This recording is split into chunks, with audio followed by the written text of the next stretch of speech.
Hey everybody, it's BC here, and welcome back to the creative side of Planet Nomads. And yes, I'm out in the desert again today. This time, not a big giant flying dog that was not supposed to fly in the first place, but yeah, you always gotta try these things. You never know what's gonna actually happen. But I'm in a new world today. I decided to try another seed, see if I get some flat area, because today I want to revisit a project, and this is something I've wanted to do for a while, but up until recently, hence the wonderful craft I'm flying right now, it's going to be something I'll be able to probably do a little bit better, and that is revisiting the pod racer. Yes, I already know. You already know that because you see the title of the video. Yes, it's something I want to redo. It didn't work out the first time because I was using the air blades, and after building a lot of things that I've built, I've started to understand how the air blades work a little more. And because I'm going forward right now, as you can see, my speed is only 43 kilometers. That's because the two air blades in the front and back are actually trying to stabilize me, so they're holding me. That's why I stop so fast. It does also prevent a lot of the rocking, as you may notice. So that is something I have taken into account with some of the builds I have done, like Rover there. But yeah, so that was one of the reasons why that didn't work out too well. Yes, I was trying to use hover pads on the carriage itself, but I was using air blades all on the engines, we'll call them. But I want to try something a little differently now with the key bindings. I can actually set the keys a little bit better, so I don't have to be like holding space to go forward. I can use the WASD, and hopefully things will work a little bit better. Needless to say, my experience with the hinges lately hasn't been the greatest. I didn't catch it on camera, but when I landed Rover to get the blueprint, touched the ground and exploded, and within half a second it crashed my game. Unbelievable. Anyway, we'll just leave that there. It won't go anywhere. I love how it doesn't even move. I wonder if I can push it. Yeah, you can. Doesn't do it very much. But yeah, all that camera kind of bugs me. How it sort of holds in the third person sometimes. Yes. Anyway, I'm also going to do something too that I haven't done ever since I started recording HD, and that is do a time lapse. And as a lot of you know, I used to time lapse my builds, and I do the build, speed it up like 20 times or whatever, and it would take a little longer to render the video. But as it is, I'm basically half an hour video takes about 20 minutes to render. That's without time lapse. So we'll see how it turns out. I am going to try to use some of the new blocks. As you see on my hotbar here, I'm going to try to use these slopes. I have an idea for this, and the soil beacon as well. And I'm going to try to get to the curves, and I'm going to try to get a little bit of color into it. So anyways, let's build.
Okay, I am back, and wasn't really what I had in mind when I first thought of this.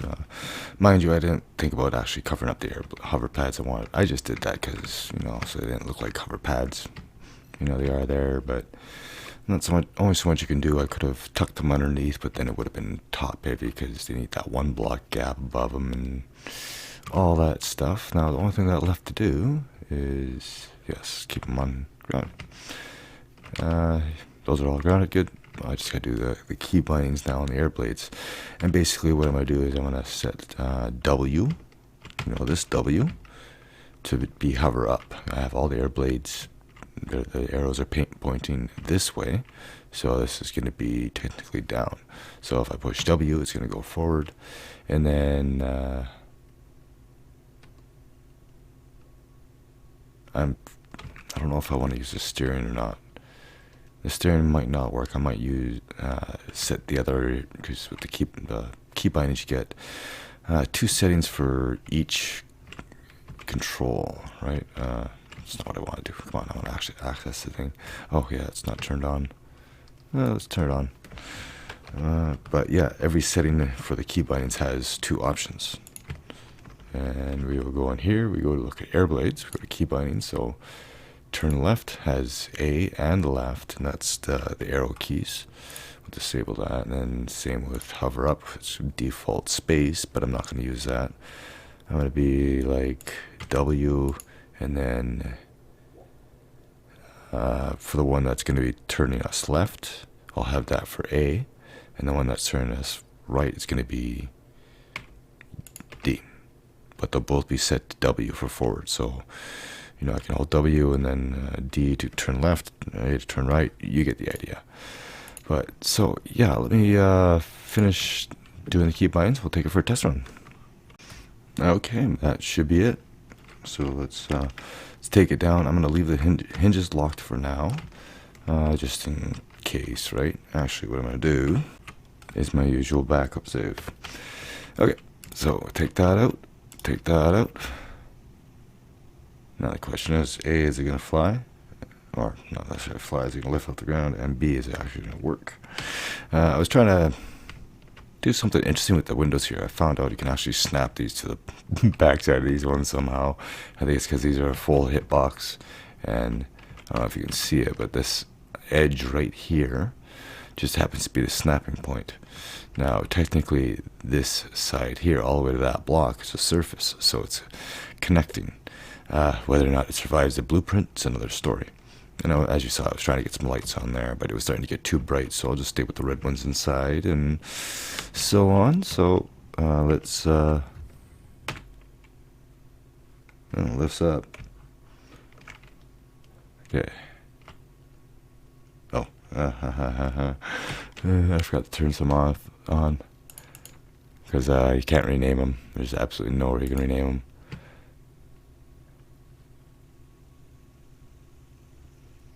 Yeah, it's slow. I could have put another air blade in there.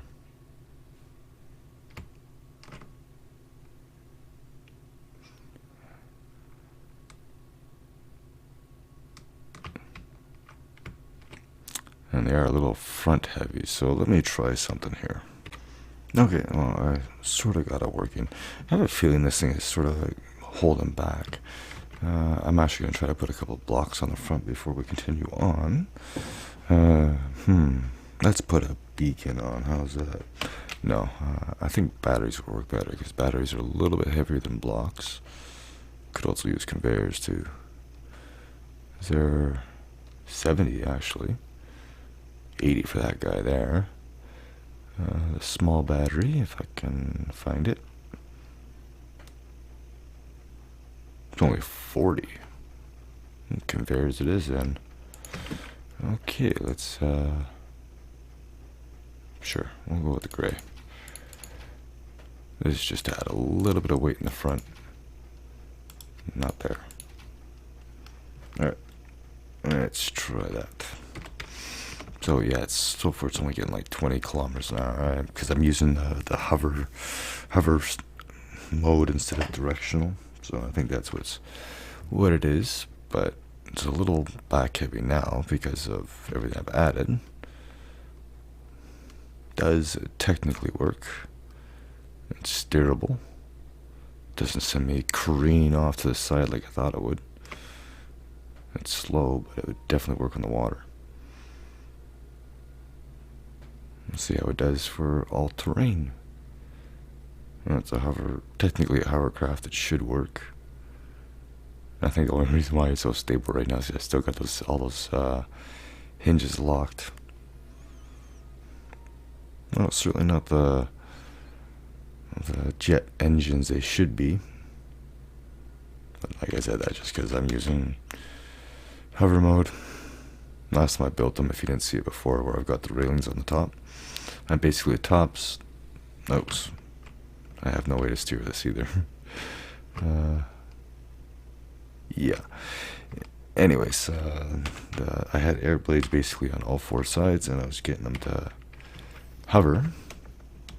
And yeah, it wasn't the greatest. I didn't really get the speed either, but you know, what can I say? It's Planet Nomads.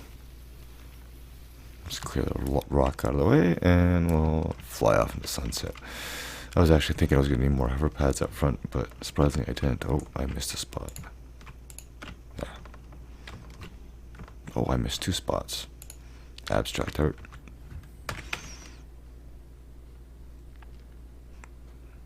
Honestly, I think it's better than the first one I made, because this time I didn't actually roll the thing. And I mixed it over a hill. No problem.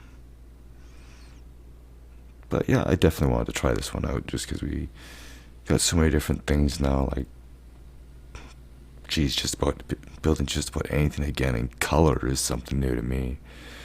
But anyways, I thank you all so much for watching. I hope you enjoyed. If you did, leave me a like. And as always, I'll see you in the next one.